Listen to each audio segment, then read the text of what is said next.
오늘은 아이들의 동심과 놀이에 대해서, 또 놀이가 얼마나 중요한지에 대해서 경험담을 나누려고 해요. 아이들은 참 놀이 좋아하죠. 근데 저도 아이들과 다시 동심을 경험하는 시간들이 엄마가 가진 축복 중에 하나라고 생각하는데요. 예를 들면은 어렸을 때 동물원 되게 좋아했잖아요. 막 기린 같은 거 보는 것도 좋고 너무너무 귀엽고 근데 좀 크면 연애할 때 한두 번 갔던 것 같은데 그 이후에는 사실은 그냥 연애할 때는 동물을 보러 갔다기보다는 산책을 하러 간 거죠. 근데 아이들이 또 태어나고 가는 곳이 동물원, 놀이동산 그런 데 많이 가잖아요.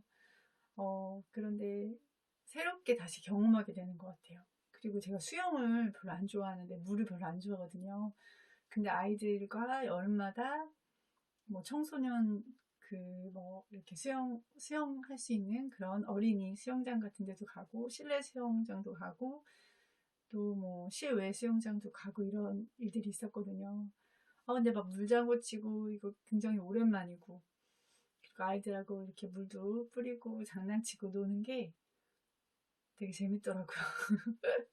그리고 모래놀이 너무 오랜만에 이제 결혼하고 또 아이 낳고 나서 하게 됐는데 두꺼비집을 제가 하고 있더라고요.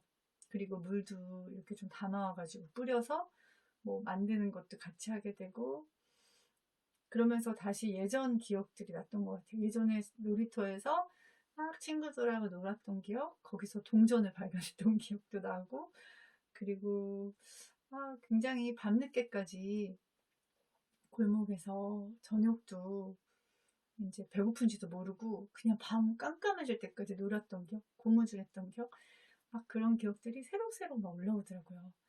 그리고 또 동물들 크면은 별로 뭐 강아지나 이렇게 고양이는 귀여워하는데 별로 이렇게 관심이 없었었거든요.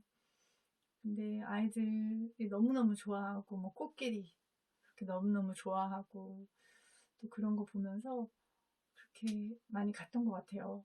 물론 동물원의 동물들은 좀 불쌍한 느낌은 있는데 이제 아이들은 그렇게 생각은 안 하잖아요. 그래서 사자나 이런 거 보고 싶어 하고 너무 동물을 좋아하고 하니까 좀 갔었는데 그리고 놀이동산에서 오랜만에 한번 타보셨나요? 저 정말 어지럽더라고요.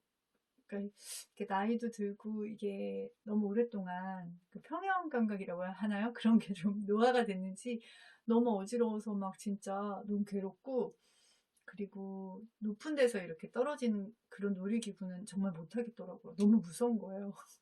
어, 근데 이제 그런 건 못 하도 뭐 모노레일 같은 거나 무슨 기차 같은 거 타고 또 아이들이 좋아하는 거 우리 범퍼카가 되게 재밌는 거예요. 막 부딪히는 게 너무 재밌는 거예요.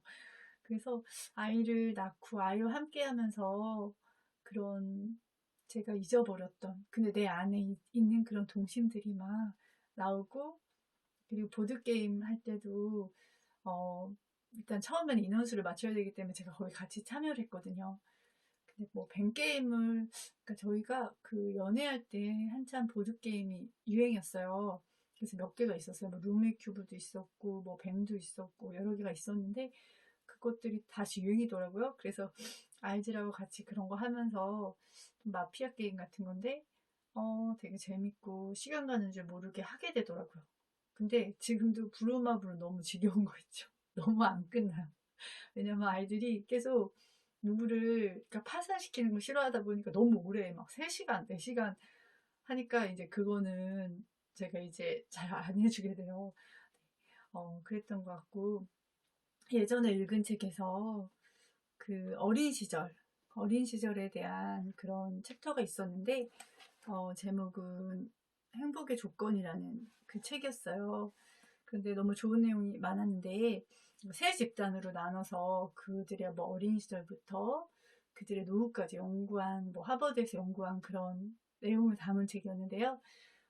거기서 어린 시절은 인생을 좌우하는가 그런 챕터가 있었어요.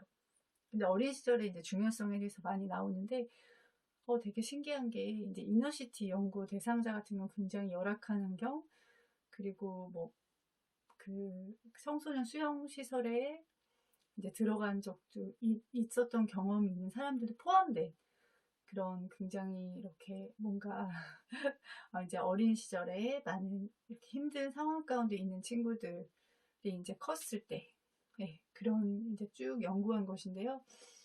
그러니까 우리가 생각할 때는 굉장히 가난한, 실제적으로 굉장히 가난했고, 그리고 굉장히 부모님으로부터 이제 많은 케어를 받을 수 없는 조건이 많이 있었어요. 근데 그게 이제 평균적으로는 그렇게 나오지만 그렇지 않은 사람들이 계속 발견되는 거예요. 연구할 때마다. 왜 그런 게 있었을까? 그래서 그런 이야기들이 나오는데요. 67세가 된 이너시티 연구 대상자에게 부모로부터 어떻게 지도받았는지 물었어요. 그런데 진지하게 이제 대답을 한 거죠. 부모님은 학교가 준비를 해주고 학교까지 바래다 주기도 하셨어요. 아시다시피 초등학교 때는 집에 가서 점심을 먹잖아요. 어머니는 늘 따뜻한 음식을 준비해 놓고 나를 기다리셨어요. 그리고 어머니와 1시간 정도 함께 보낸 뒤 다시 학교로 되돌아갔답니다. 어머니는 늘 이것저것 자상하게 보살펴 주셨어요. 그리고 집안 형편이 좋지 않았는지 물었죠. 그런데 그분의 대답이 아니요, 가난하지 않았어요. 우린 그 당시 아마 중하층 정도는 되었을 거예요. 이렇게 대답을 한 거예요. 이게 객관적으로는 가난한 집안이지만 아이가 느낀 거는 그렇지 않았던 거죠. 그 기억이. 저 같은 경우도 지금 생각해 보니까 좀 형편이 어려웠었거든요. 일단은 뭐 이렇게 네, 여러 가지로 뭐 연탄을 뗀 적도 있었고 기억이 나요. 그리고 뭐 화장실이 일단 집에 없기도 했었었고 뭐 그랬던 적도 있었고 그랬던 적이 있었는데 그 기억이 되게 행복한 기억으로 저에게 남아있는 거예요. 동생하고 막 장난치고 놀고 또 가게에서 동생하고 막 그런 공주놀이 했던 기억, 작은 구멍가게 같은 데서 그런 기억도 나고 너무너무 즐겁고 재밌고 네, 그런 기억으로 저도 남아있거든요. 그런 거 보면은 여기서 나오잖아요. 엄마의 태도, 아빠 뭐 엄마의 또 나를 향한 그런 뭐 따스한 그런 사랑 같은 것이 이 기억을 이렇게 뭔가 좋은 것으로 그리고 실제로 이때도 좋았을 거고요. 그것으로 이렇게 자연스럽게 바꿔주는 것 같아요. 근데 정말 중요한 건 우리가 그 기억으로 살고 있잖아요. 네, 그런 생각이 좀 들었고요. 그리고 그 심리치료사들은 환자들에게 과거의 사랑을 기억해보라고 하기보다는 현재의 슬픔만을 더 강조할 때가 있다. 심리 상담가들도 잃어버린 사랑을 기억해내는 것이 있는 것보다 정신역학적으로 슬픔을 달래는 데 훨씬 더 효과가 있다는 사실을 잊을 때가 있다. 우리가 뭐 현재에 집중하는 거 너무 중요한데 과거에 내가 사랑받았던 기억, 내가 너무너무 그때도 말씀드렸지만 배꼽 빠지게 웃었던 기억, 너무 좋았던 그런 기억들, 어린 시절의 기억들이 그것을 기억해내는 것이 굉장히 중요하다는 그런 이야기가 나오더라고요. 저도 굉장히 공감이 돼요. 그리고 놀이에 대해서 나오는데요. 삶을 즐기는 놀이와 창조의 비밀. 그러니까 그게 노년을 행복하게 만드는 요소 중에 되게 중요한 부분이더라고요. 놀이 활동은 놀이를 하다 보면 자만심은 버리게 되고 자기 자신에 대한 자부심은 고스란히 간직할 수 있기 때문에 그리고 재미를 누릴 수 있기 때문에 일거양득이다.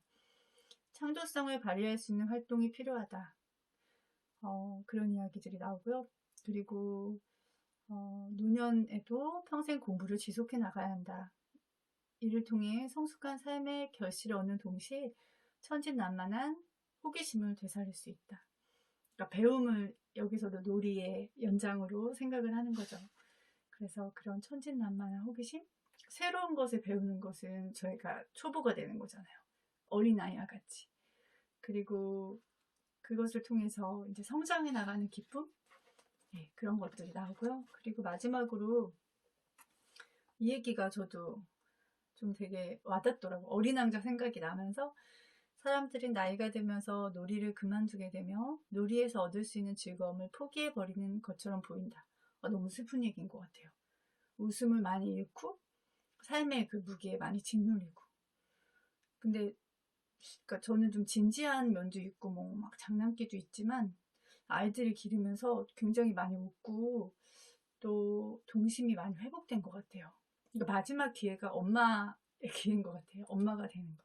아이와 함께 어린 시절 다시 경험을 하게 되잖아요. 놀이를 그만두지 않아야 될 것 같아요. 엄마도. 그리고 아이가 노는 모습을 보면서 배워야 할 것 같아요. 네. 그리고 그것은 삶의 너무나 큰 즐거움 중에 하나더라고요. 그래서 함께 그런 것들을 누리고, 아이에게 배워나가고. 정말 중요한 거는 그런 것인 것 같아요. 그리고 아이가 실컷 놀도록 해야지 커서도 놀 수 있잖아요. 어렸을 때 너무 공부만 한 친구들은 커서 갑자기 놀기가 어려울 것 같아요.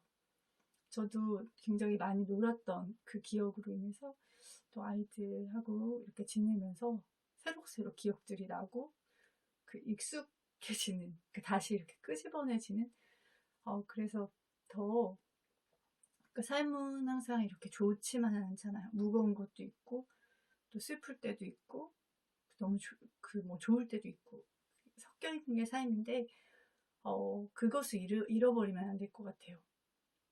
그 아이다움, 그리고 정말 그 즐기고 신나는 경험. 그래서 저는 그러니까 유튜브를 갑자기 그냥 시작을 하게 됐는데, 준비 없이 시작하게 됐는데, 그냥 이것도 저에게 새로운 도전이고 경험이잖아요. 그냥 즐겁더라고요. 그러니까 어떤 뭐 결과를 생각해서 시작하면 아마 시작을 안 했을 거예요. 왜냐면 사실 뭐 제가 무슨 얘기를 하겠어요. 그냥 저는 그냥 애를 기른 것밖에 없는데, 물론 그거 너무 가치 있다고 생각하지만 누구에게 이야기를 할 정도로 이렇게 뭐라 그래야 되지? 좀 그랬거든요. 그런데 그게 별로 안 중요하더라고요. 그냥 내가 하고 싶은 거고, 그것이 누구에게 많은 피해를 주거나 그런 것이 아니라면 해볼 수 있는 것 같아요. 그러니까 결과를 너무 생각하지 않고 그렇게, 네. 그래서 그런 놀이나 즐거움이 회복되는, 그것이 아이가 엄마에게 주는 진짜 뭐 많은 선물이 있는데 정말 큰 선물이란 생각이 들어요.